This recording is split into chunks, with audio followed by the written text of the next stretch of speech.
안녕하세요.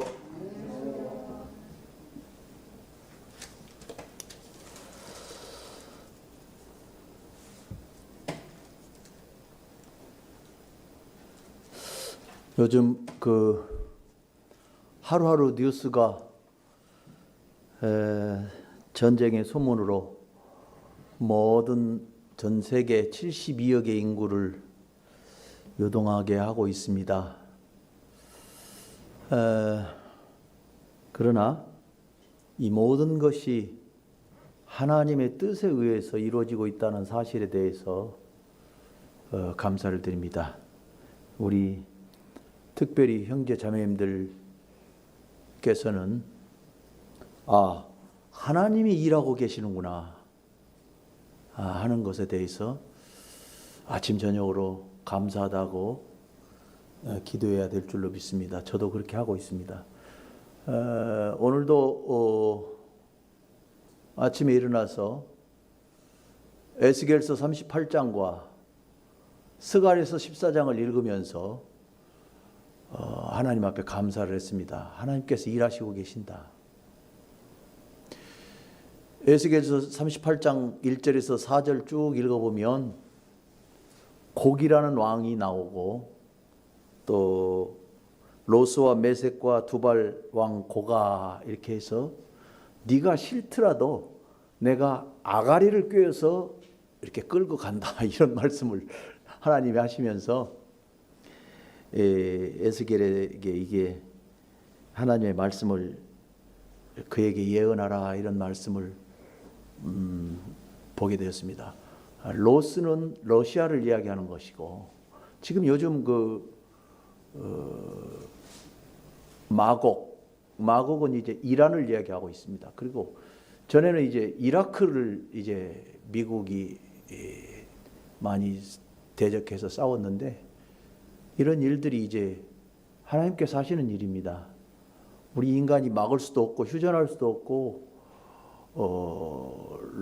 이 왕들의 마음을 인생들이 움직일 수 없기 때문에 하나님이 하시는 걸 보면서 무슨 생각을 했냐면 마라톤이 이 42.19km를 뛰잖아요.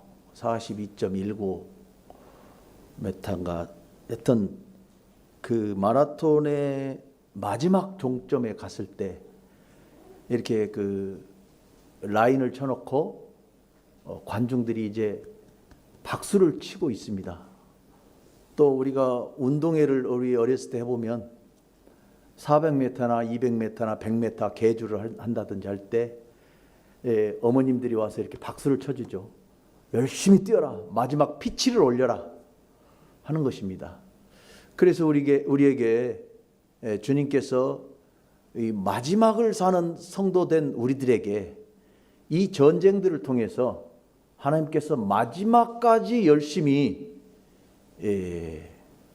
주님을 묵상하고 교회 생활을 하고 주님 앞에서 상급을 쌓아서 이제 시상대에 오를 때 하나님 가까이에 있는 우리가 되기를 원하는 것이지 않는가 이런 생각을 합니다. 그래서 오늘 또 우리 형제 자매님들이 모임에 오셔서 하나님의 말씀을 사모하고 또 주께서 말씀하신 바를 행할 수 있다는 것은 큰 은혜이고 상급을 쌓는 기회라고 생각을 합니다. 오늘 제가 묵상하고 있는 마가복음 가운데서 교제를 하기 원합니다. 마가복음에 있는 마가복음 4장 33절과 34절에 있는 말씀이 오늘 주제의 말씀입니다. 마가복음 4장 33절과 34절을 제가 읽겠습니다.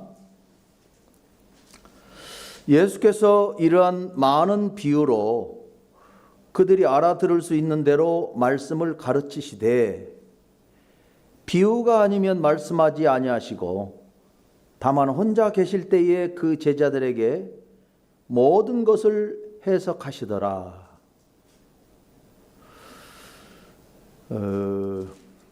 지난 시간에는 이제 종으로 부름 받으신 우리 주 예수 그리스도의 변함없는 영광이라는 주제로 말씀을 드렸습니다. 마가복음 3장과 4장에 걸쳐서 역시 종으로 부름받으신 우리 주 예수 그리스도께서 식사할 겨를도 없으셨습니다. 한번 볼까요? 식사할 겨를도 없었다. 마가복음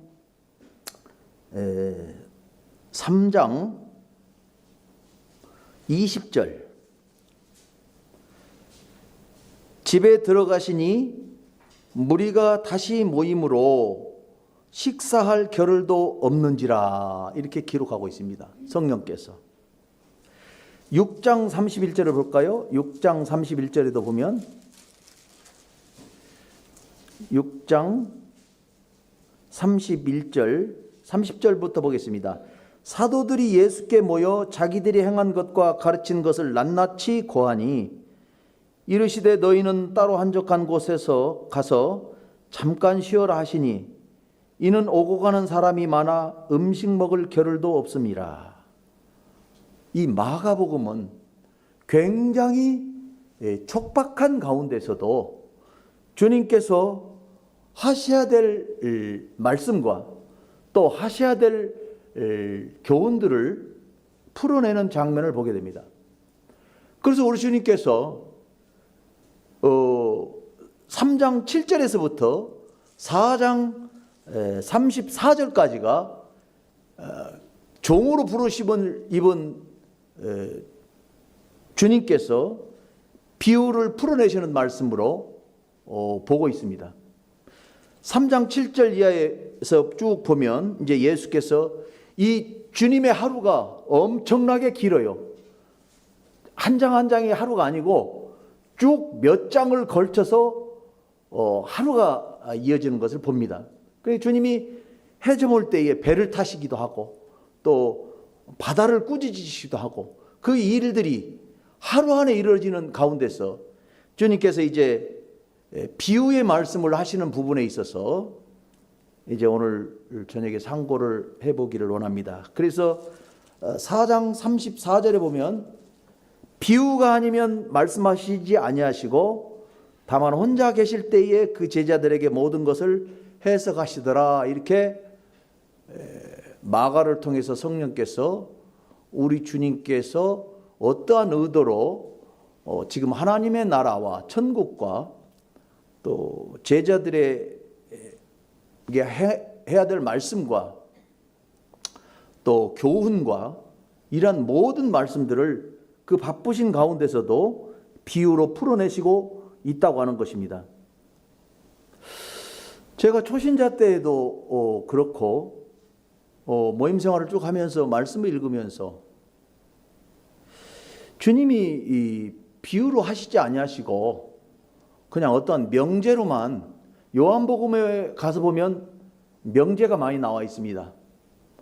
명제로만 이렇게 말씀하시면 읽는 독자로 하여금 굉장히 편할 텐데 왜 이렇게 비유로 어렵게 하셨을까 하는 이 의문점이 많이 있었습니다. 비유라는 것은 직접적인 비유와 은유적인 비유가 있습니다. 직접적인 비유는 직유법이라고 우리가 학교 다닐 때 국어 시간에 배우죠. 뭐뭐처럼 뭐뭐같이 이렇게 합니다. 구름 같은 인파다 그러면 구름처럼 많은 사람을 얘기하죠. 또 별처럼 빛나는 눈동자다 그러면 당신의 눈동자가 별처럼 반짝거리고 살아있다 하는 것입니다. 얼마나 아름다운 눈동자입니까?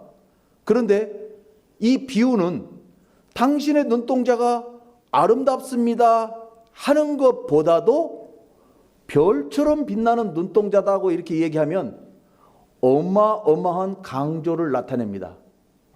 그래서 이 비유의 목적은 이 강조를 하기 위한 것입니다.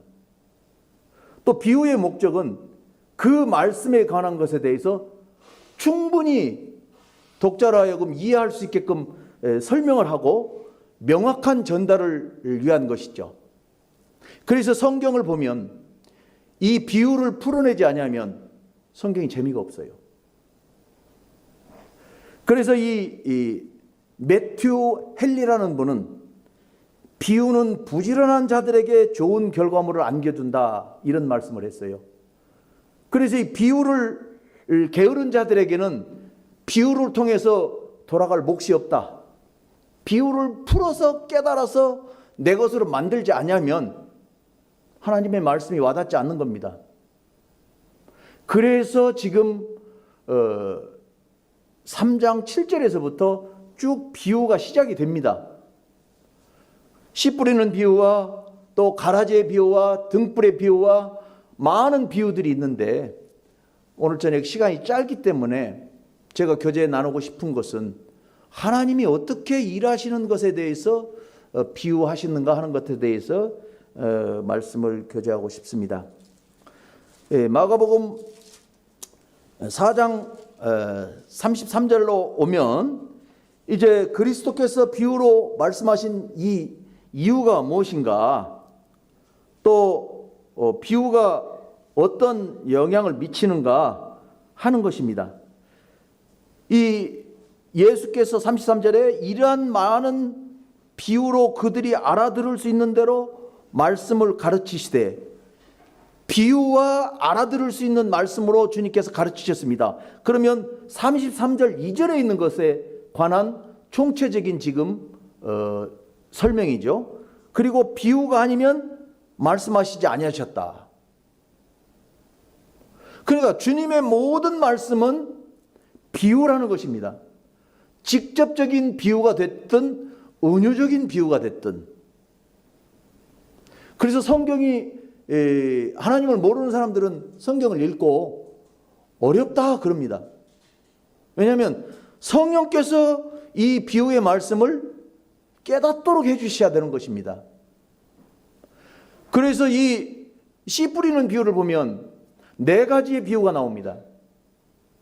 길가에 뿌려진 씨, 또 돌밭, 또 가시밭, 또 좋은 땅, 4가지 비유가 나옵니다.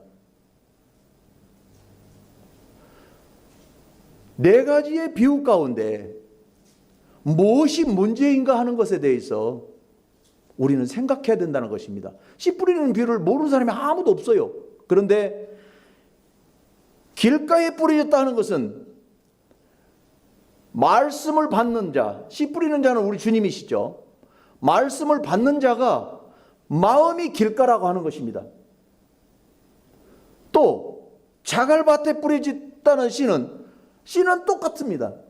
이제 봄이 되어서 이제 거름을 내고 이제 씨를 뿌려야 되는 시절이 왔어요. 농사하시는 분들은 이제 농협에서 거름을 사다가 미리 뿌려 놓습니다. 한 달 전에.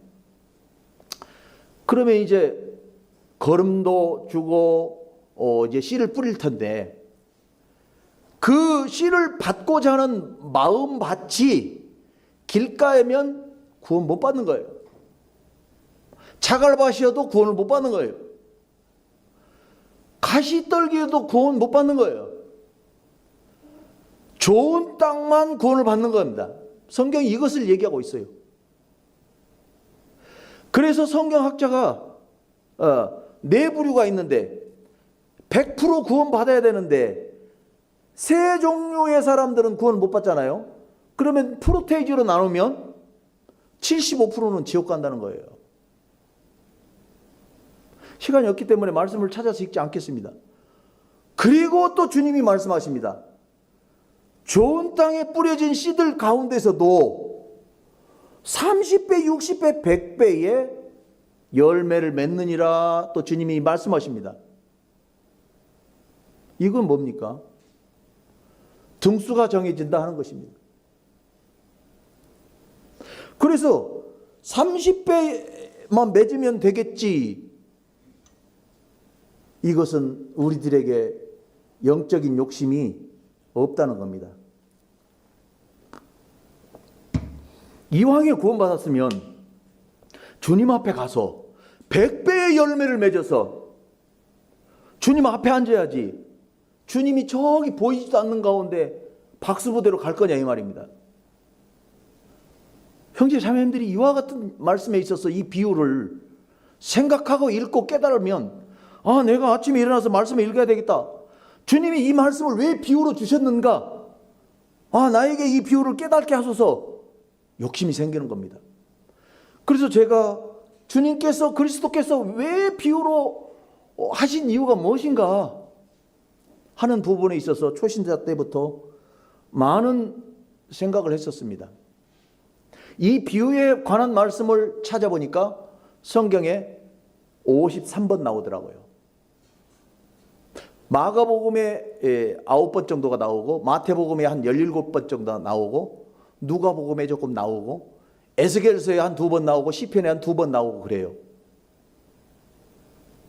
그래서 이 앞에를 한번 볼까요? 4장 10절에 보면 예수께서 홀로 계실 때에 함께한 사람들이, 이게 상황 설명이 나오죠. 예수께서 홀로 계십니다. 그럴 때 함께한 사람들이 12제자와 더불어 그 비유에 대하여 물으니, 주님 왜 이 앞에 나와 있던 씨 뿌리는 비유를 꼭 그냥 설명해서 말씀하시면 되시지 비유로 말씀하십니까? 이렇게 12제자와 몇몇 사람들이 이제 집안에 앉아서 묻습니다. 많은 청중이 아닙니다. 그러니까 예수님께서 이르시되 11절에 하나님의 나라의 비밀을 너희에게는 주었으나, 이렇게 말씀하시죠.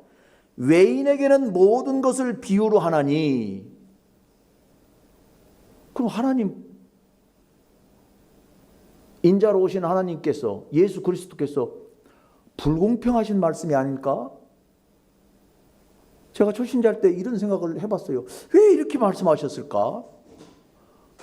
너희에게 먼저 준다 하면은 좋은데 주님께서 이렇게 말씀하십니다.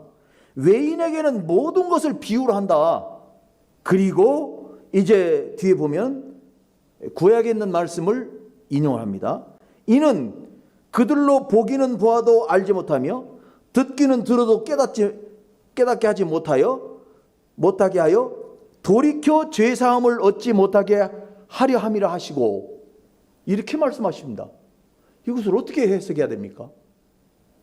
하나님은 모든 사람이 구원을 받으며 진리를 아는 데 이르기를 원하느니라 하는 말씀과 이 말씀이 상충되지 않을까요?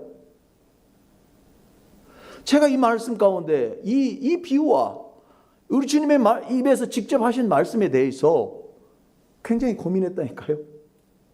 주님이 왜 이렇게 하셨을까? 하나님은 모든 사람이 구원을 받으며 진리를 아는 데 이르기를 원하는데 72억의 인구가 구원을 받으면 좋은데, 한번 생각해 봅시다. 천국에 100만 명이 들어가서 앉을 좌석이 있다 하면 우리 선조부터 아담 이후로부터 이 땅을 밟고 간 인구가 얼마나 되겠습니까? 72억 아니라 7,200억도 더 넘을지도 몰라요. 그래서 저는 이 말씀을 보면서 울었습니다. 형제들아, 너희의 택하심을 보라. 주님께서 우리를 구원하신 것은 핀셋으로 이 지렁이 같은, 구더기 같은 우리를 하나하나 건져내서 싹 닦이고 너희들을 성도라 불렀다는 겁니다. 아무나 부르시지 아니하셨다는 거예요. 이스라엘에게도 감춰졌다는 거예요. 지금은 이스라엘이 볼 수 없는 시대라 이 말이에요. 지금은 은혜의 시대예요. 이방인의 충만한 수가 찼을 때 하나님께서 이제 우리 주 예수 그리스도를 천사장의 호령과 나팔로 이 땅에 보내십니다.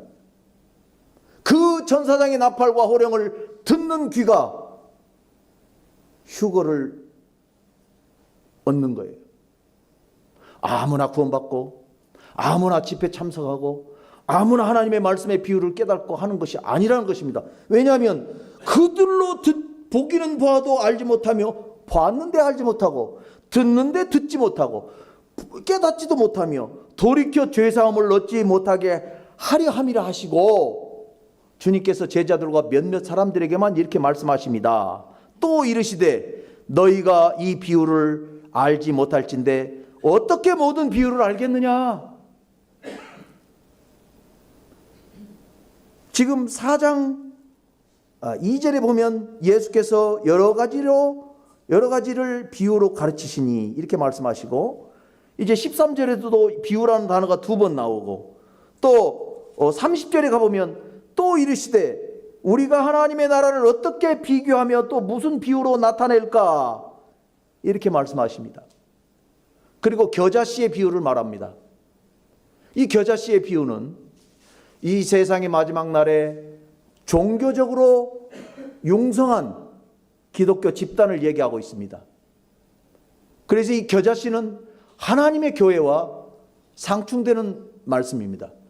하나님의 교회가 진리를 따라서 모이는 이 모임이 있는가 하면 종교의식으로 거대한 기독교 교회가 나타날 것이다, 이렇게 말씀하고 있는 것입니다. 주님은 신약시대이든 구약시대이든 우리에게 분명한 것을 보여주고 가셨다는 것입니다. 그런데 이 특별히 이제 오늘 이 저녁에 우리 형제 자매님들과 교제하고 싶은 것은 그리스도께서 비유로 하시는 말씀 가운데서, 씨 뿌리는 비유 가운데서 28절에 보면 하나님의 속성을 지금 보여주고 있습니다. 26절부터 읽겠습니다. 또 이르시되 하나님의 나라는 사람이 씨를 땅에 뿌림과 같으니, 하나님의 나라에 대해서 사람이 씨를 땅에 뿌림과 같다. 이 사람은 우리 주 예수 그리스도이십니다. 땅에 씨를 뿌린다는 것은 복음의 씨를 뿌린다는 것이죠. 그가 밤낮 자고 깨고 하는 중에 씨가 나서 자라되 어떻게 그리 되었는지를 알지 못하느니라. 이게 무슨 말씀입니까? 제가 이 말씀을 이해하기 위해서 많은 책들도 보고 우리 형제님들이 써놓은 주석들도 보고 그랬습니다. 하나님의 나라를 이 4장 3절에부터 씨 뿌리는 비유를 말씀하고 21절에부터는 24절까지는 등불 비유를 말씀하고 있습니다. 등불은 이제 우리 주 예수 그리스도를 말씀하고 계시죠. 씨 뿌리는 비유는 이제 복음의 씨를 뿌리는 것을 말씀하고 있죠. 그래서 등불은 우리 주님이 오셔서 평상 아래나 말 아래나 숨기지 아니하고 등경 위에 비춰서 우리 주님의 등불을 보는 모든 사람들이 발광체를 보면서 이제 우리가 반사체로 나오기를 원하는 것입니다. 이게 무슨 말씀입니까? 우리 주님은 스스로 빛을 낼 수 있는 분이시지만 우리는 스스로 빛을 낼 수 없는 사람이기 때문에 주님의 빛을 받아서 반사하는 것입니다. 이것이 그리스도인이 복음을 전하는 것이죠. 나도 믿었으니 너도 믿어라. 우리 주님의 빛을 받아서 그 빛으로 뚜벅뚜벅 걸어가는 것이 성도들의 삶이죠. 그래서 등불의 비유는 우리 주 예수 그리스도를 직접적으로 말씀하시는 것이지만 이 씨 뿌리는 비유가 이제 복음의 씨를 뿌리는데 이 26절에서 29절까지는 씨가 이렇게 어떻게 자라는 과정에서 하나님이 어떻게 섭리하시는가를 지금 말씀하고 계시다 이 말입니다. 그가 밤낮 자고 깨고 하는 중에 씨가 자라되 어떻게 그리 되는지를 알지 못한다. 이게 뭡니까? 자, 예를 들면 제가 농사를 지어요. 벽씨를 뿌립니다. 논에 벽씨를 뿌려서 이제 벽씨가 나잖아요. 그런데 벽씨 뿌리면 다음날 나는 게 아니에요. 이 벽씨가 물과 흙에 닿았을 때 그 속에서 싹이 트고 이 벼의 쌍눈에서 뿌리가 나옵니다. 그 과정이 우리 눈에 보이지 않는다는 것입니다. 이 말씀이 27절에 있는 말씀이 그가 밤낮 자고 깨고 하는 중에 씨가 자라서 나서 어떻게 되는지를 알지 못한다.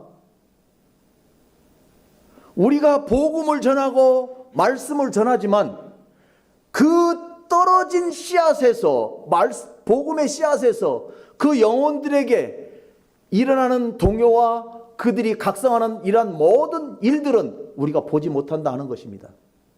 그것은 누가 하느냐? 하나님이 하신다 이것입니다. 하나님이 이 벽지 가운데 우리는 벽지를 뿌려놓고 이제 그 전에 이제 제가 시골에서 자랐기 때문에 어머니 아버님의 이 농사 짓는 걸 봐요.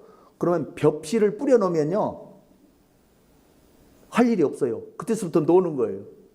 이 얘기는 거예요. 농부가 씨를 뿌리고 쉬는 거예요. 휴식기를 가져도 하나님은 일하신다 이것입니다. 그러면 벽지를 뿌리지 아니하면 하나님 일 못 하시죠. 이게 복음의 전도의 원리인 것이죠. 하나님은 이 모든 부분에 있어서 우리 주님께서 이와 같이 말씀하신다는 것입니다. 그래서 씨를 뿌리는 것이 얼마나 중요한 것이고, 우리 주님께서 씨 뿌리러 이 땅에 오셔서 등불로서도 오시고 씨 뿌리는 자로도 오셨는데, 이 주님께서 하나님과 함께 지금 싹이 나게 하고 있는 것입니다. 이 씨 뿌리는 것이 이제 28절에 보면 땅이 스스로 열매를 맺되 이렇게 기록하고 있습니다. 이 땅 속으로 들어간 씨가 스스로 싹이 나고 열매를 맺는데 어떻게 나와 있습니까? 처음에는 싹이요, 다음에는 이삭이요, 그 다음에는 이삭이 충실한 곡식이라, 이렇게 설명하고 있습니다. 우리 주님께서. 그래서 이 스스로라는 원어를 찾아보니까 헬라어 이 스스로라 하는 뜻은요 저절로라는 뜻이에요. 저절로, 스스로 저절로. 그래서 헬라어 아우토마테에서 유래했답니다. 아우토마테, 저절로, 자동적으로. 그래서 이 영어 단어 오토매틱이라는 게 나왔다고 그래요. 그래서 우리가 요즘 운전하고 다니면 수동으로 기아 넣는 차들이 별로 없죠. 다 드라이브다 넣으면 그냥 악셀만 밟으면 가는 거예요. 오토매틱 차죠. 그런데 이 자동차 밑에 가보면 트랜스미션이라는 게 있어요. 제가 군에 있을 때 수송부를 제대해서 이 정비도 하고 타이어도 바꿔 끼우고 잘합니다. 차에 대해서. 엔진 소리만 들어도 아 이거는 뭘 고쳐야 된다. 크랭크 축이 뭐가 이상 있다. 아니면 배기 매니홀드가 나빴다. 흡기 매니홀드가 뭔가 이상 있다. 이런 걸 압니다. 이 트랜스미션은 운전자가 드라이브에 기아를 넣고 가면 운전자는 그냥 자동으로 엑셀만 밟으면 이게 가는 것 같지만, 트랜스미션에서는 1단으로 갔다가 2단으로 갔다가 3단으로 갔다가 다시 힘이 붙일 때는 5단으로 갔다가 이 왔다 갔다 하는 것입니다. 그러니까 밑에서는 자동적으로 일을 하고 있는데 운전자는 모른다는 거예요. 이 스스로라는 단어는 아우토마테. 하나님은 일하시는데 씨 뿌리는 자는 신경 안 써도 되고 있다 이 말입니다. 그러니까 씨 뿌리는 자가 씨를 뿌려놓고 낮잠을 자고 밥도 먹고 쉬기도 하지만 하나님은 일하신다는 것입니다. 우리가 이 험악한 세대에, 전쟁의 세대에 살고 있지만 지금 하나님은 일하고 계시는 것입니다. 미국의 대통령의 마음, 이스라엘의 총리의 마음을 움직이고 이란의 종교 지도자들을 죽이기도 하고 하나님 이러시잖아요. 그럼 우리는 보고 있는 거예요. 이렇게. 아, 하나님 이러시는구나. 조금 있으면 천사장의 호령과 나팔로 우리 형제 자매님들이 함께 들림을 받는구나. 얼마나 즐거워요. 저기에 지금 꼬린선이 다 왔는데 얼마나 좋아요. 주저할 것이 없어요. 씨를 뿌려놨잖아요. 오토매틱으로 하나님은 일하시고 계시기 때문에 인간의 대행자 없이 하나님께서 혼자 그 수확물을 만들어내신다. 우리가 이러한 주님을 믿고 있는 것입니다. 인간이 어떻게 지금 이 벽시 속에 쌀을 만들어내겠어요? 못 만들어내는 것입니다. 하나님은 거기에 빈 껍데기 같은 씨를 맺게 해요. 벼를 심어놓으면요, 한 45일 정도 지나면 이게 알이 밴다고 그래요. 벽시가 이렇게 알이 배고 이게 통통하니 올라와요. 그러면 이것이 이렇게 이 모가지가 나옵니다. 그랬을 때 이제 바람 불면 이렇게 휘청휘청하죠. 그런데 조금 지나면 알갱이가 속이 차가고 있는 거예요. 그 조금 있으면 벽지가 이렇게 목을 숙입니다. 알이 찼다는 거예요. 그러면 이제 조금 있으면 누릇누릇해서 농부는 낫을 들고 가서 베는 것입니다. 수확을 하는 것입니다. 농부의 할 일은 뭡니까? 씨를 뿌리고 수확하는 것입니다. 하나님의 하실 일은요, 씨를 맺게 하시는 분입니다. 우리가 안 보고 있는 사이에 하나님은 오토매틱이라 이것입니다. 아우토마테. 하나님의 교회는 복음을 전하고 말씀을 증거하면 성도들이 씨를 맺는 것입니다. 하나님의 말씀으로 이제 영적으로 두둑해지는 것입니다. 얼마나 즐거운 일입니까? 많은 기성교회들처럼 겨자씨의 비유처럼 나무만 멀쩡하고 사단 마귀가 춤을 추는 이런 거 아닙니다. 하나님께서, 우리 주님께서 이와 같은 내적인 성장의 방법에 대해서 지금 말씀하고 계시는 것이죠. 이건 내적인 결실이 지금 여기에 알갱이가 차고 있는 것입니다. 그래서 여기에 모인 숫자가 적은 우리 형제 자매임이라 할지라도 일당 100이고 일당 만이 되는 것입니다. 저는 이 부분에 대해서 자부심을 너무 많이 느껴요. 구원의 복음으로 인해서 구원받을 뿐만 아니라 하나님의 말씀을 지키고 순종하고 이 진리 때문에 목숨을 걸고 나의 생명을 걸고 간다 하는 것은 의미 있는 일이죠. 주님께서 이 말씀을 하시는 것입니다. 씨 뿌리는 비유와 등불의 비유를 말씀하시고 또 강조하시는, 또 이르시되 하나님 나라는 사람의 씨를 26절에 땅에 뿌림과 같으니 그가 밤낮 자고 깨고 하는 중에 씨가 자란다. 너희들은 씨를 뿌리고 예수님의 말씀을 딱 붙잡고만 있어라. 이 말씀 아닙니까? 간단하게 말하면 주님이 하시는 것입니다. 이스라엘을 다루시고 이방인을 모으시고 또 하나님께서 하실 일을 이 말세에 하셔야 우리가 들림을 받는 시기가 오는 것이죠. 주님께서 이와 같은 말씀을 통해서 이제 내적인 성장의 말씀을 하십니다. 저는 참으로 이 말씀을 좋아하는데, 이 겨자씨와 반대되는 하나님의 교회를 위한 주님이 교회를 향한 비유, 마태복음 13장 44절을 보고 마치겠습니다. 마태복음 13장 44절.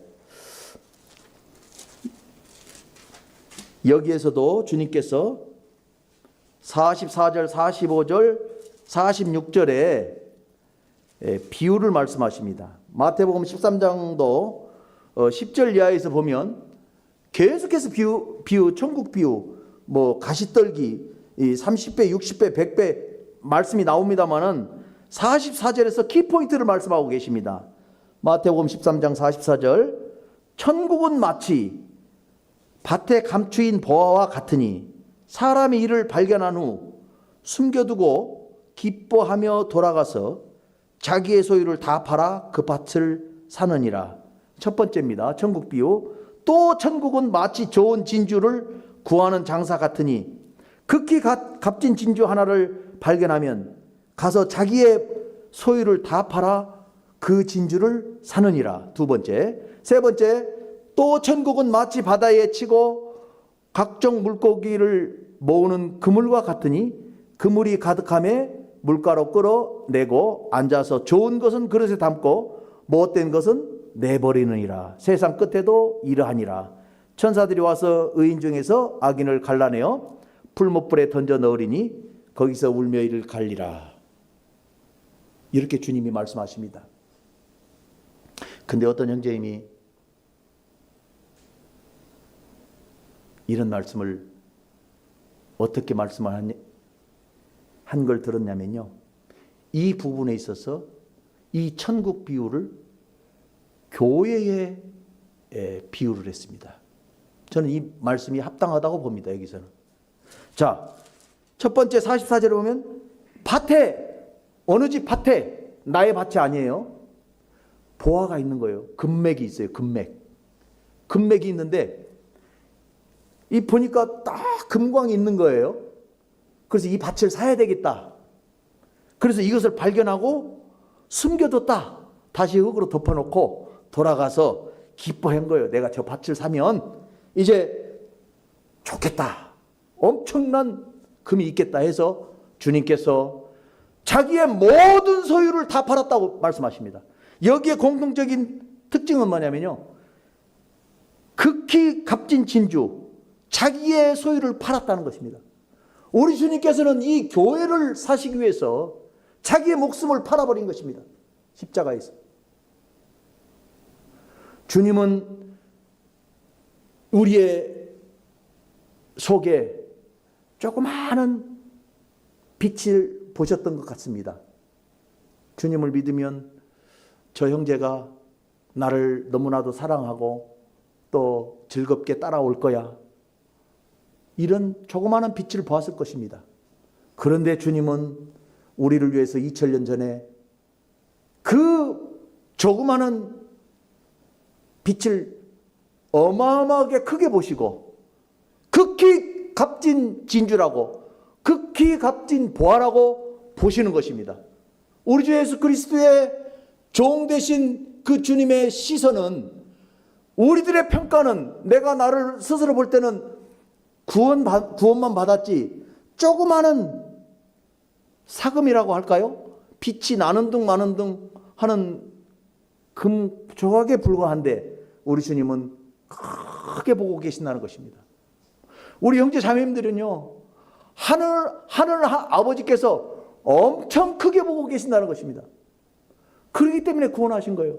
자기의 목숨을 십자가에 던지시고 우리를 사셨다 하는 것입니다. 그래서 천국 갈 수 있는 우리가 자격을 얻는 것입니다.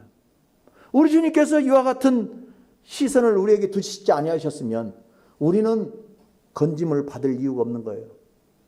유대인으로 태어나서, 히브리 민족으로 태어나서 제사장들의 후손으로 태어난 자들이 지금 젖혀 있는 상태입니다. 그들은 언약궤를 메고 요단강을 건너는, 요단강에 발을 딱 디뎠을 때 물이 멈추는 그런 경험을 했던 민족들의 자손입니다. 그러나 그들에겐 지금 예수 그리스도가 가려져 있어요. 그리고 우리에게 지금 은혜의 때를 연장하셔서 복음을 전하시고 극히 값진 진주, 그물을 쳐서 이제 좋은 물고기로 모으는 똑같은 비유예요.